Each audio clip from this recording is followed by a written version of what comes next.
स्वागत है आप सभी का करंट अफेयर खजाना में। तो आज है 15 अप्रैल, तो 15 अप्रैल के सारे करंट अफेयर देख लें। इधर आपको मिलेंगे current affair plus trick to learn current affair, यानी कि आपको एकदम आसान ट्रिक मिलेगी जिससे आपको ज़िंदगी भर करंट अफेयर याद रहेगा।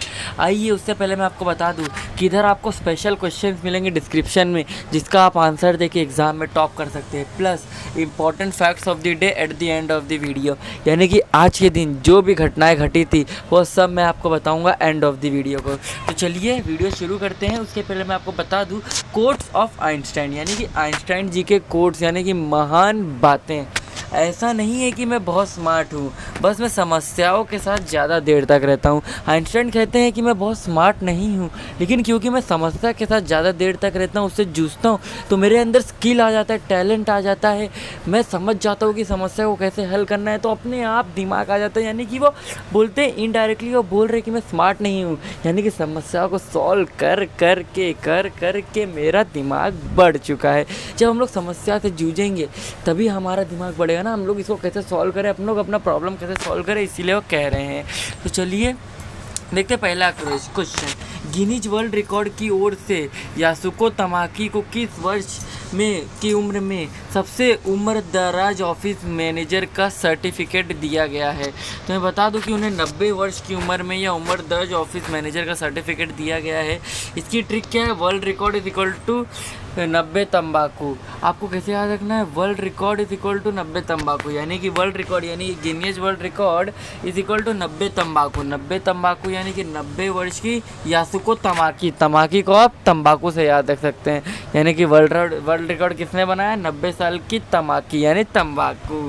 तो चलिए देखते हैं इंपॉर्टेंट इन्फॉर्मेशन। देखिए ट्रेडिंग कंपनी जो सनको इंडस्ट्रीज में 1956 से काम कर रही हैं, ये जापान की 90 वर्षीय यासुका तमाकी को गिनीज वर्ल्ड रिकॉर्ड की ओर से सबसे उम्रदराज ऑफिस मैनेजर का सर्टिफिकेट दिया गया है। उन्होंने देखो सनको इंडस्ट्री की स्थापना के 8 साल बाद इस कंपनी को ज्वाइन किया था, यानी कि इन्होंने पहले सनको इंडस्ट्रीज की स्थापना के 8 साल बाद इस कंपनी को ज्वाइन किया था, यानी कि इसकी स्थापना के 8 साल बाद। आइए देखते हैं अगला प्रश्न। ठीक है, प्रधानमंत्री श्री नरेंद्र मोदी जी ने हाल ही में रायसीन संवाद के कौन से संस्करण की शुरुआत करने की घोषणा की है? तो इन्होंने 6ठे संस्करण की शुरुआत करने की घोषणा की है रायसीन संवाद का। देखिए आपको याद कैसे करना है? राय का सीन 6 बार देखा, यानी कि रायसीन जो है, राय का सीन यानी कि रायसीन 6 बार देखा, यानी कि 6ठा संस्करण चालू हो रहा है। तो आपको कैसे याद रखना है? राय का सीन 6 बार देखा, यानी कि रायसीन का संवाद अब 6वीं बार चालू हो रहा है। अगर आपको डेट याद रखनी है, वैसे तो आज डेट क्या है? 15 है, तो आप याद रख सकते हैं मिड ऑफ अप्रैल में राय का सीन 6 बार देखा, यानी कि मिड ऑफ अप्रैल में राय का सीन यानी रायसीन 6 बार देखा, यानी 6ठा संस्करण देखा, 6ठा संस्करण है। देखिए प्रधानमंत्री श्री नरेंद्र मोदी ने हाल ही में क्या रायसीन संवाद के 6ठे संस्करण की शुरुआत करने की घोषणा की है। वह इस रायसीन वार्ता के 6ठे संस्करण का उद्घाटन ऑनलाइन करेंगे, जो कि ऑनलाइन माध्यम से आयोजित किया जा रहा है, यानी कि ऑनलाइन होगा क्योंकि ऑफलाइन तो कोरोना है। इस संवाद में कुल 50 सत्र होंगे। देखिए इनमें 50 देशों और बहुपक्षीय संगठनों के 150 स्पीकर भी हिस्सा लेंगे, यानी कि 150 स्पीकर भी इसके अंदर आएंगे। चलिए अगला प्रश्न देख लें। निम्न में से किस अंतरिक्ष एजेंसी ने आर्टेमिस नाम का स्पेस फ्लाइट कार्यक्रम पर चंद्रमा के एक अश्वेत व्यक्ति को उतारने का फैसला किया है? तो मैं बता दूं कि नासा का वो सेंटर है, एजेंसी है, जिसके आर्टेमिस नाम का स्पेस लाइफ, ये थोड़ा कन्फ्यूजन है, स्पेस फ्लाइट कार्यक्रम में चंद्रमा पर एक अश्वेत व्यक्ति को उतारने का फैसला किया गया। आपको याद कैसे रखना है? चंद्रमा पर black person is equal to NASA. अश्वेत यानी कि क्या? ब्लैक पर्सन, यानी कि चंद्रमा मामा पर ब्लैक पर्सन उतरे हैं। किसने उतारा है? नासा, जो कि सबसे बड़ी कंपनी है। नासा एक इसरो है जिसको सबसे ज़्यादा हम जानते हैं, तो नासा सबसे बड़ी कंपनी, उसने ही ये कारनामा किया होगा। देखिए अमेरिका की अंतरिक्ष एजेंसी जो है national aeronautics and space administration ने हाल ही में देखिए ऐतिहासिक पहल करते हुए आर्टेमिस नाम का स्पेस फ्लाइट कार्यक्रम में चंद्रमा पर एक अश्वेत व्यक्ति को उतारने का फैसला किया। नासा का वर्ष 2024 तक चंद्रमा के दक्षिणी ध्रुव पर पहली महिला और अगले आदमी को उतारना है, यानी कि एक महिला और एक आदमी को भी उतारना उनका उद्देश्य है। चलिए अगला प्रश्न देखें। आईपीएल के 14वें सीजन में कौन सा खिलाड़ी आईपीएल के 350 छक्के लगाने वाला पहला बल्लेबाज बना है? तो भाई गेल भाई हैं। गेल जो एकदम बवाल मचा रहे, 350 छक्के लगा चुके हैं। देखिए 356 is equal to gale fix, यानी कि 356 कौन किया है फिक्स? गेल। चलिए देख लें। आईपीएल के 14वें सीजन में पंजाब किंग्स 11 के बल्लेबाज क्रिस गेल आईपीएल में देखिए 350 छक्के लगाने वाले पहले बल्लेबाज बन गए, जबकि आईपीएल में एक पारी में सबसे ज़्यादा रन बनाने का रिकॉर्ड भी क्रिस गेल के नाम है। उन्होंने वर्ष 2013 में पुणे वॉरियर्स के खिलाफ नाबाद 175 रन की पारी खेली थी। 175 रन की पारी, सोचिए। एक तो सरऊ कितनी कम 120 बॉल रहती है, उसमें से भी मुश्किल से 60-70 बॉल मिलती है खेलने के लिए, उसमें से भी सोचिए 175 रन की पारी खेली। बहुत ही बड़ी बात है, उनको हम एक सैल्यूट मार देते हैं, एक सैल्यूट तो बनता ही है उनके लिए।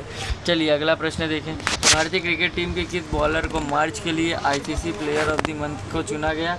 मैं बता दूं कि भुवनेश्वर कुमार जी को चुना गया है। देखिए मार्च प्लेयर मंथ बीके, यानी कि मार्च का प्लेयर मंथ किसे चुना गया? मार्च में प्लेयर ऑफ द मंथ बीके यानी कि क्या? भुवनेश्वर कुमार। चलिए भारतीय क्रिकेट टीम के बॉलर भुवनेश्वर कुमार को हाल ही में मार्च के लिए ICC player of the month चुना गया, जबकि लगातार तीसरे महीने किसी भारतीय क्रिकेटर ने यह अवार्ड जीता है। जबकि देखिए जनवरी में ऋषभ पंत और फरवरी में Ashwin player of the month रह चुके हैं।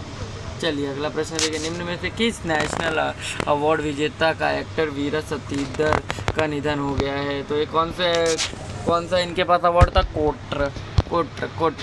Cot award is equal to वीर भाई, यानी कि कॉट अवार्ड किसके पास था? वीर भाई, यानी कि वीरा सतीधर जी के पास था। आइए देखते हैं इंपॉर्टेंट इन्फॉर्मेशन। नेशनल अवार्ड विजेता फिल्म कॉट के एक्टर वीरा सतीधर का हाल ही में कोविड-19 की वजह से निधन हो गया है। उन्होंने इस फिल्म में प्रदर्शनकारी सिंगर नारायण कांबले का रोल निभाया है। वे एक एक्टर नहीं थे बल्कि एक एक्टिविस्ट और कवि भी थे, यानी कि वह एक एक्टर ही नहीं थे, एक्टिविस्ट भी थे जो मोर्चा डालते थे, सोशल एक्टिविस्ट, यानी कि अपने समाज के लिए, और एक कवि भी रहे हैं वो। चलिए अगला प्रश्न देखें। किस देश में भारतीय बिजनेसमैन M.A. यूसुफ अली की शीर्ष नागरिक पुरस्कार दिया गया है? तो किसके? UAE,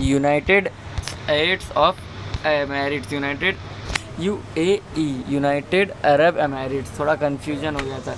यूसुफ जी को नागरिक पुरस्कार UAE, यानी कि यूसुफ जी को कहाँ मिला पुरस्कार? UAE में। बस सिंपल सी ट्रिक है, आपको मैं एक एक वर्ड दे रहा हूँ ताकि आपको इतना बड़ा याद करने की ज़रूरत ना पड़े, इसीलिए मैं इसको ट्रिक बोल रहा हूँ। देखिए अबू धाबी के क्राउन प्रिंस शेख मोहम्मद बिन जायदा अल नहान ने भारतीय बिजनेसमैन M.A. यूसुफ अली और 11 अन्य व्यक्तियों को अबू धाबी में शीर्ष नागरिक पुरस्कार से सम्मानित किया। अबू धाबी क्राउन प्रिंस ने यूसुफ अली को देखिए व्यापार, उद्योग और विभिन्न परोपकार इन पहलुओं के में उनका अहम सहयोग के लिए शीर्ष पुरस्कार दिया, यानी कि ये बहुत सारे पहलू करते हैं, जैसे कि परोपकार करते हैं, दूसरों की मदद करते हैं, व्यापार उद्योग भी ये करते हैं, इनके वजह से इनको दिया गया है ये अवार्ड।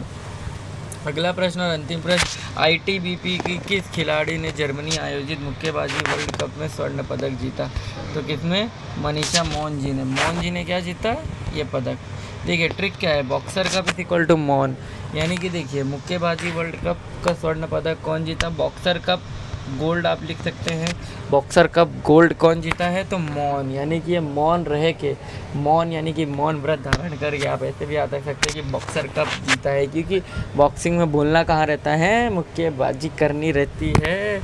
चलिए अब देख लो थोड़ा इन्फॉर्मेशन, इसके बाद ख़त्म करते हैं वीडियो को। जर्मनी में आयोजित कोलोना याद रहता है, कोलोन मुक्केबाजी विश्व कप चैंपियनशिप में ITBP की मनीषा मौन ने स्वर्ण पदक जीता। कोलोना मुक्केबाजी विश्व कप चैंपियनशिप में सिमरनजीत कौर ने 60 किलोग्राम और मनीषा ने 57 किलोग्राम श्रेणी में स्वर्ण पदक जीता, यानी कि देखिए सिमरनजीत कौर जो है 60 किलो उन्होंने उठाया और ये 57 किलो श्रेणी में, यानी कि कैटेगरी में इन्होंने जीता है स्वर्ण पदक। आज के इंपॉर्टेंट फैक्ट्स जैसे मैंने आपको पहले ही बता चुका हूँ कि आज के इंपॉर्टेंट फैक्ट बताऊँगा। 1496 को आज क्या हुआ था, सिख धर्म के संस्थापक गुरु नानक जी का जन्म हुआ था।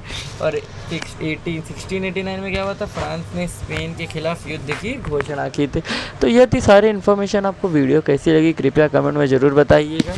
तब तक के लिए हमारे चैनल सब्सक्राइब कर दीजिए, लाइक कर दीजिए और इसे शेयर भी कर दीजिए। ये देखिए शेयर बटन। तब तक के लिए बाय बाय।